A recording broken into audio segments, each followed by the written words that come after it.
கண் கொண்டு தன் கண்ணை கண்டவர்கள் கிடையாது.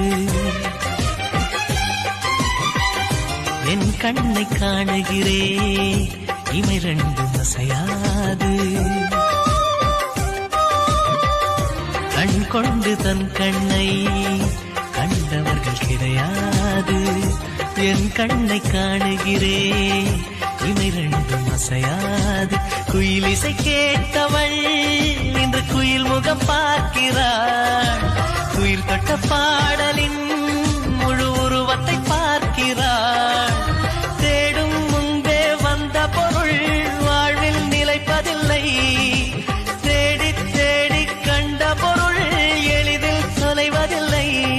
இசை பாட்டும் காற்றும் சேர்ந்த பின்பு பிரிவதில்லை.